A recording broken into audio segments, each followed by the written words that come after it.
Bonjour à tous, bienvenue dans ce nouvel épisode des explorations fruitières. Aujourd'hui, on va parler du roi des fruits, j'ai nommé le durian. Donc bien sûr, spéciale dédicace à tous les amoureux des fruits tropicaux, puisque je suis sûr que cet épisode ne va pas les laisser indifférents. Sur le plan de la botanique, le durian a longtemps été classifié dans la famille des bombacacées, mais récemment a été reclassé dans la famille des malvacées. Son nom scientifique, Duriozibetinus. Donc là, il s'agit bel et bien du durian le plus cultivé au monde, celui qui est derrière moi. Ce genre durio contient par ailleurs de nombreuses autres espèces qui donnent également lieu à un fruit comestible, mais qui sont cultivés dans une moindre ampleur. C'est un fruit originaire d'Asie du Sud-Est, que l'on va trouver aussi bien en Thaïlande, en Malaisie, en Indonésie, voire aux Philippines. Le durian est un fruit d'introduction récente à La Réunion, puisqu'il y a été introduit probablement dans les années 70-80. Concernant son acclimatation sur l'île, le durian pourrait y être cultivé sur l'ensemble de l'île, notamment sur le littoral, et jusqu'à une altitude estimée à 300-400 mètres maximum. Il apprécie particulièrement les climats humides de la côte est, depuis Sainte-Suzanne jusqu'à Sainte-Rose, puis également du sud sauvage, jusqu'à Saint-Joseph pour ainsi dire. Il s'agit d'un arbre majestueux, un arbre très vigoureux, qui peut atteindre la canopée dans les forêts tropicales d'Asie du Sud-Est. Donc c'est des arbres qui vont culminer à 30-40 mètres de hauteur. Dans des conditions cultivées, bien sûr, les arbres n'atteindront jamais une telle ampleur. Concernant la mise à fruit du durian, il faut compter 8 à 10 ans pour une première fructification sur un plant issu de graines, un plant franc de semis. À l'inverse, un plant issu d'une greffe pourra fructifier dès la 4e année dans de bonnes conditions. Donc le durian, c'est un fruit vraiment à part entière, un fruit hors catégorie. Autant il peut être détesté par certains, autant il sera adoré par d'autres. Ce qui lui vaut ce clivage, c'est sûrement son odeur. Effectivement, c'est un fruit qui a une odeur très pénétrante, persistante, on pourrait dire enivrante. Par ailleurs, il a un goût vraiment exceptionnel. Certains parlent de lui comme de la crème pâtissière des fruits, comme une crème anglaise. Donc voilà, autant d'évocations qui donnent un petit peu la teneur effectivement de ce goût et de cette texture exceptionnelle. Donc voilà un petit peu comment se présente le durian. Donc comme vous pouvez voir, c'est un fruit très épineux. Et d'ailleurs, en saison, il faut faire attention à ne pas trop traîner sous les arbres parce qu'il y a des accidents chaque année. Si vous prenez ça sur le coin de la tête, ça ne fait pas du bien forcément.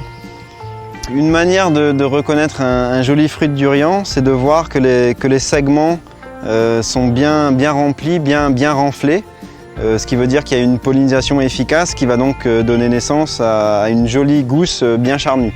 Concernant le degré de maturité optimal d'un fruit, c'est un sujet qui donne lieu à de petites querelles entre les Thaïlandais qui, eux, coupent le fruit sur l'arbre quand ils considèrent qu'il a atteint sa maturité optimale, alors que les Indonésiens et les Malais, eux, vont laisser le fruit tomber naturellement, se décrocher de la branche, et ils le ramassent soit à terre ou préférentiellement attaché par des petites cordes sur les branches, ou éventuellement aussi dans des filets qui sont disposés sous les arbres.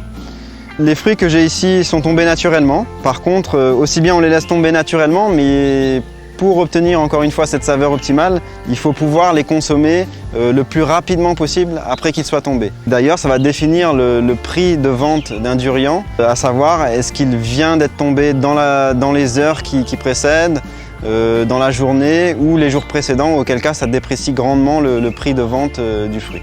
Je vais ouvrir un fruit pour que vous puissiez voir un peu les gousses à l'intérieur, la chair, etc.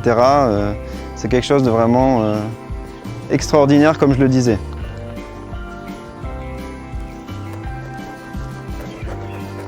Donc là, ces fruits, comme ils sont tombés il y a quelques jours, ils vont être assez faciles à s'ouvrir. Contrairement à un fruit qui viendrait tout juste de tomber.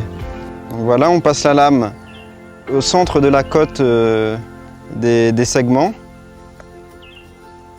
Donc vous pouvez voir cette gousse d'une couleur, une très belle couleur, assez vive. Donc il y a une grande variabilité encore une fois selon les variétés, puisqu'on a des durians qui vont avoir une pulpe de couleur rouge, orange, voire blanc, vraiment blanc éclatant. Donc c'est vraiment tout un monde, un univers.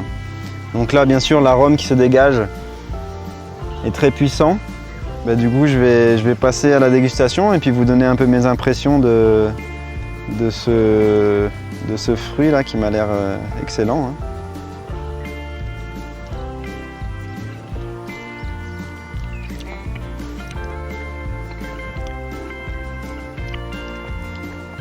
Alors c'est une explosion de saveurs en bouche, hein. C'est une saveur très riche, très intense. Une texture crémeuse, fondante, bien sûr très sucrée en bouche. On sent que c'est très nourrissant, très énergétique. Et puis au niveau des tonalités, on est dans le café, le caramel, la vanille. Voilà, c'est ce genre d'arôme très fort, une légère amertume effectivement. Et ce qui font de ce fruit un fruit vraiment incroyable. À découvrir bien sûr pour ceux qui n'ont pas encore eu la chance de goûter. Imagine ça qu'il faut punir un grand monde.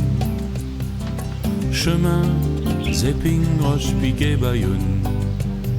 Imagine ça qu'il faut